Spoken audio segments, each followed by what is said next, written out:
biforprint.in से मैं महेश शर्मा। उत्तर प्रदेश में चुनाव 2022 के पहले तिमाही में होने हैं। यह राज्य जातियों के मकड़जाल की राजनीति में उलझा हुआ है। ऐसे में जो सबसे बड़ी बात आती है कि वोट बैंक की तरह जिन जातियों को डील किया जाता है, उनके हक और हुकूक की लड़ाई सिर्फ एक छलावा साबित अब तक होती रही। वो रहा अति पिछड़ा वर्ग यानी मोस्ट बैकवर्ड कास्ट, जिसमें लोधी, निषाद, कश्यप, बिंद ये सब जातियां आती हैं, इनकी उपजातियां आती हैं। और इन जातियों को आरक्षण दिलाने के लिए ऐसा नहीं कि लड़ाई अभी शुरू हुई हो, ये सन 90 से चल रहा है।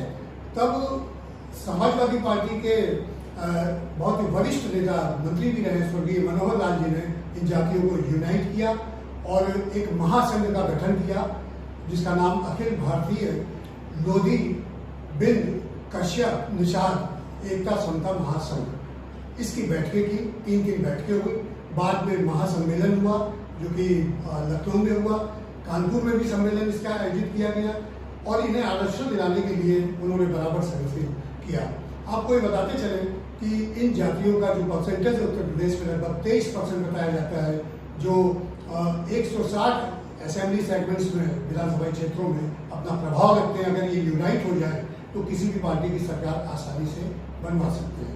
इस बीच में जब समाजवादी पार्टी की ने इन जातियों को पूरी तरह से यूनाइट करने की जो कोशिशें पिछले कई सालों से चल रही और अभी भी वो यूनाइट हो रहे हैं, ऐसे में भारतीय जनता पार्टी को ये लगा कि कहीं अगर ये यूनाइट हो गए तो 2022 के इलेक्शन में कहीं कुछ अलग ही ना हो जाए, जैसा कि बीजेपी की रणनीति एक सरकार बनाने की, तो हो सकता है इसके उलट नतीजे आ जाए। ऐसे में छलने का जो काम शुरू हुआ, तो आपको एक चीज़ और बता दें कि 2017 के पहले कैंपेन में योगी आदित्यनाथ और 2019 के चुनाव के पहले कैंपेन में प्रधानमंत्री नरेंद्र मोदी ने अपनी सभाओं में ये बात कही भी कि इन लोगों को आरक्षण दिलाएंगे, इनके अधिकार को इनको दिलाया जाएगा, उनको वंचित नहीं रखा जाएगा। ये वादे किए जो कि कालांतर में पूरे नहीं हुए।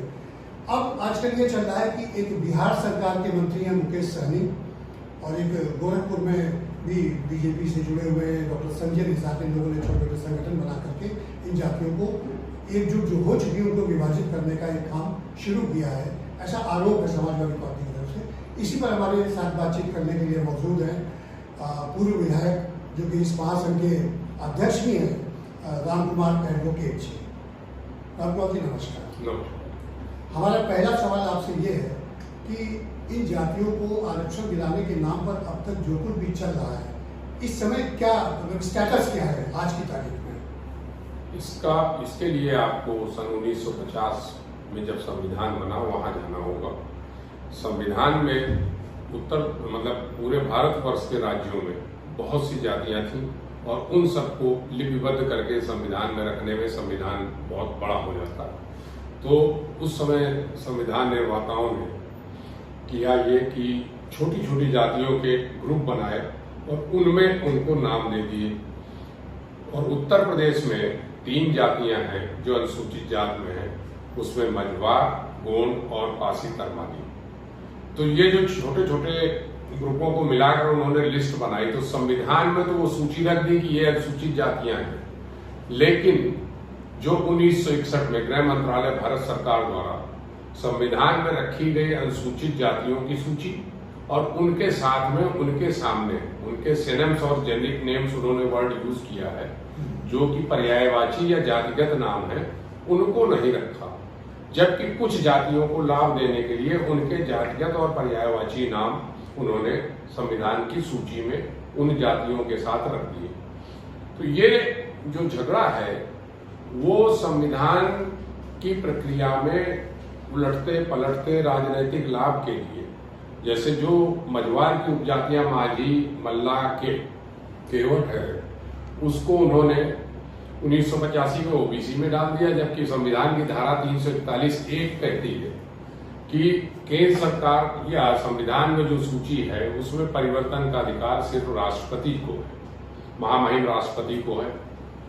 तो जब महामहिम राष्ट्रपति को है तो एक राज्य सरकार या मुख्यमंत्री उसको कैसे ओबीसी की लिस्ट में डाल दे रहा है? सवाल ये है कि इन जातियों को आपने फैला के 17 जातियां बना दी।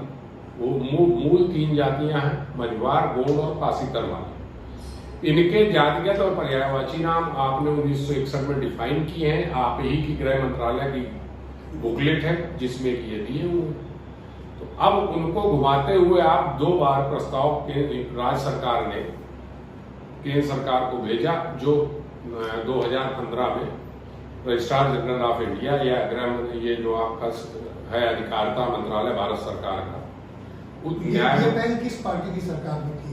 सबसे पहले 1985 में जो कांग्रेस की सरकार थी, उस समय मझवार के जो माझी, मल्ला, केवट 3 जातियां हैं, इनको ओबीसी में डाल दिया गया, जिसकी वजह से जो मझवार जाति का इनको प्रमाण पत्र मिल रहा था, वो जो लोग नौकरी में आए और वर्तमान में भी जिनको मझवार का सर्टिफिकेट मिला और जिसमें साथ में मल्ला, माझी या केवट लिखा है, उसमें मैं यहाँ एक चीज और स्पष्ट करना चाहूंगा, बिंद मूल रूप से केवट हैं और उनको जो जात का सर्टिफिकेट मिलता है वो बिंद ब्रैकेट में केवट लिखा जाता है। तो मूल तो 3 ही है, माझी, मल्ला, केवट। अब इनको जिन लोगों को सर्टिफिकेट मिल गए थे, चूंकि ओबीसी में इनका अंकन हो गया, तो इसलिए राज्य सरकार उनको प्रताड़ित कर रही है, कहीं उनके सर्टिफिकेट कैंसिल कर रही है, कहीं उनको जेल भेज रही है, कहीं उनकी नौकरियां समाप्त हो रही है। बहुत से बच्चे जो विमुक्त जात का प्रमाण पत्र लिए थे,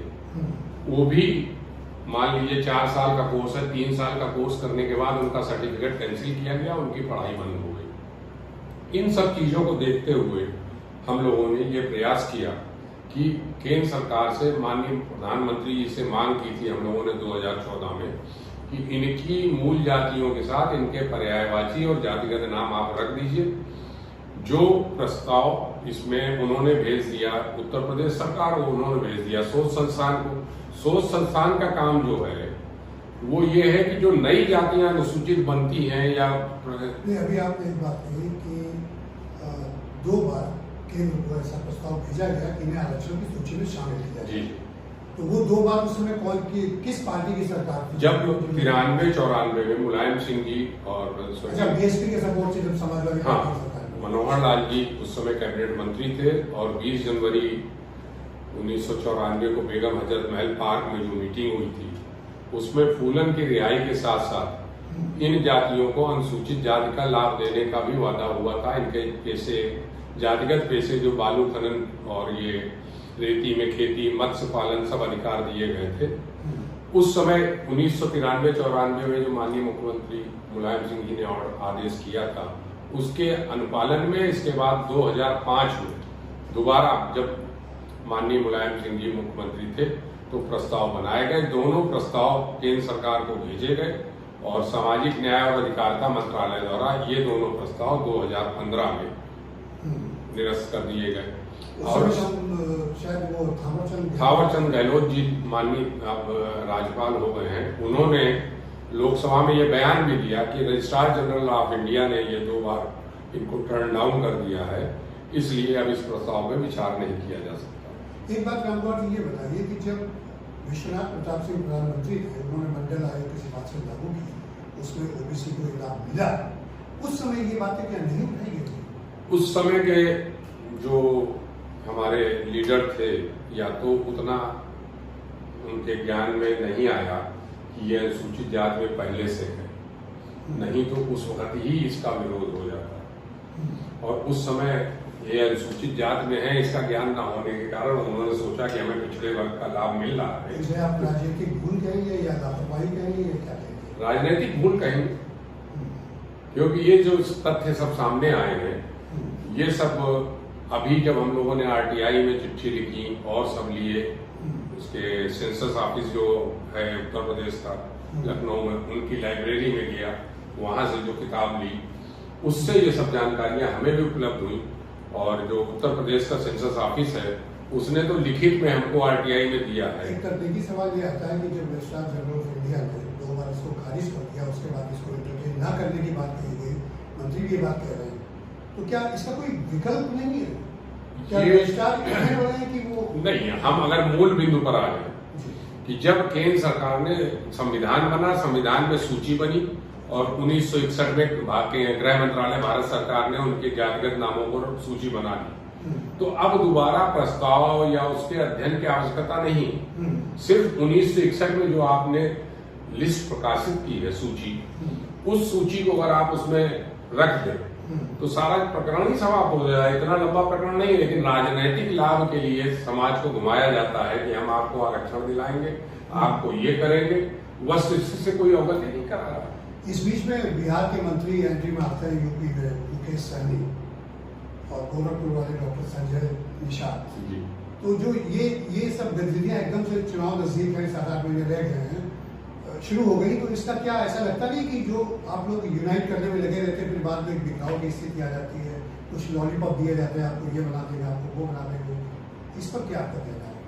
देखिए ऐसा है, भारतीय और मुकेश सहनी को आप किस कट्टर नेता मानते हैं? जब भारतीय जनता पार्टी को ये लगता है, 2017 में 2017 के पहले योगी जी का, मोदी जी का बयान था कि हम निषादों को आरक्षण देंगे। आप वो न्यूज़पेपर कटिंग भी हैं, आप उनको भी देख सकते हैं, लेकिन उन्होंने लाभ नहीं दिया। जब चुनाव होते हैं, इस समुदाय के वोटों को लेने के लिए कोई ना कोई हथकंडा हर राजनीतिक पार्टी अपनाती है, उसमें भारतीय जनता पार्टी भी अपना रही है कि अगर ये संजय निषाद के साथ यूनाइट होते हैं तो उनको नुकसान है। तो इसलिए मुकेश सहनी जी को यहाँ भेजा गया है कि ये जो वोट हैं, जितने मत हैं, इनको अगर विभाजित कर दिया जाए तो भारतीय जनता पार्टी को परोक्ष रूप से लाभ मिलेगा और समाजवादी पार्टी पीछे होगी। एक काल ये भी आया था राजनीति में, जब एस.डी. देवेगौड़ा प्रधानमंत्री रहे, उसके बाद गुजरात में मुलायम सिंह जी कैबिनेट मंत्री, रक्षा मंत्रालय जैसा महत्वपूर्ण मंत्रालय उनके पास था, इधर भी भाजपा की सरकार शायद नहीं थी।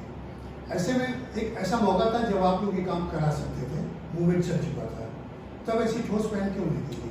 उस समय ये तथ्य मेरे संज्ञान में, मैंने चूंकि 2010 के बाद ये कार्य शुरू किया, तब से ये लिखा पढ़ी शुरू की है। तो 2010 के पहले इतना ज्यादा इस पे गहन अध्ययन नहीं हुआ। तत्कालीन नेताओं की भूल कही जा सकती है? तत्कालीन, हाँ नहीं, भूल नहीं, वो राजनीतिक ज्ञान ना होना कि हाँ ये संविधान में रखी गई है, ये इनकी परिभाषा गृह मंत्रालय। दो ऐसे मौके हैं, वीपी सिंह का कार्यकाल, देवेगौड़ा का कार्यकाल और इंद्र कुमार गुजराल, यानी 3 मौके ऐसे आए थे जब इस इशू को आगे बढ़ाया जा सकता था, लेकिन नहीं हुआ जी। 89 में तो मुलायम सिंह जी खुद यहाँ के उत्तर प्रदेश के मुख्यमंत्री थे, लेकिन ये हो नहीं पाया। तो ऐसा क्या लगता है कि अब क्या आगे भविष्य में ऐसा हो पाएगा, इन लोगों को आरक्षण मिल सकेगा? जिन 17 जातियों को आरक्षण देने की बात मुकेश सहनी भी चलाते हैं, आपकी पार्टी के लोग भी कहते हैं, दूसरे लोग भी कहते हैं, तो ये अभी तक तो बिल्कुल छलावा ही साबित हुआ। अब क्या लगता है? आज भी 17 जातियों की बात एक छलावा है।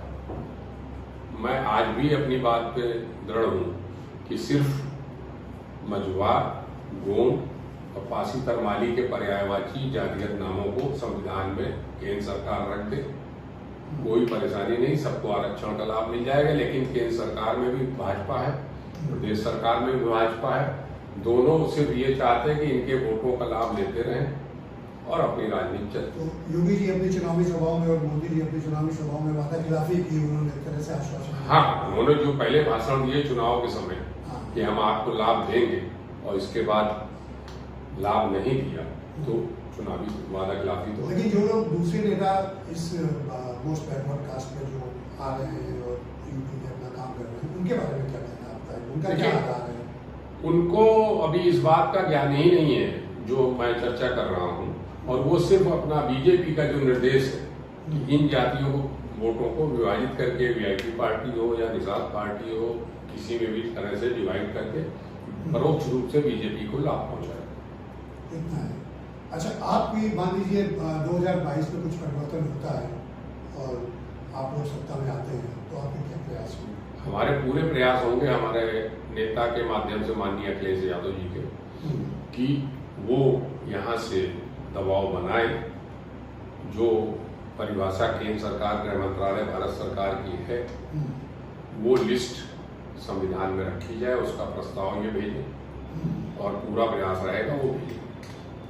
धन्यवाद राम कुमार जी, बहुत बहुत धन्यवाद आपका। तो ये थे राम कुमार एडवोकेट जी, जिन्होंने अति पिछड़ा वर्ग के बारे में काफी कुछ बताया और आरक्षण को लेकर के जो भी लॉलीपॉप दिए जा रहे हैं राजनीतिक दलों द्वारा, उसका भी कुछ खुलासा किया। बहुत बहुत धन्यवाद, नमस्कार। अगर आपको हमारा वीडियो पसंद आया हो तो इसे लाइक करें, सब्सक्राइब करें और साथ ही बेल आइकन दबाना ना भूलें।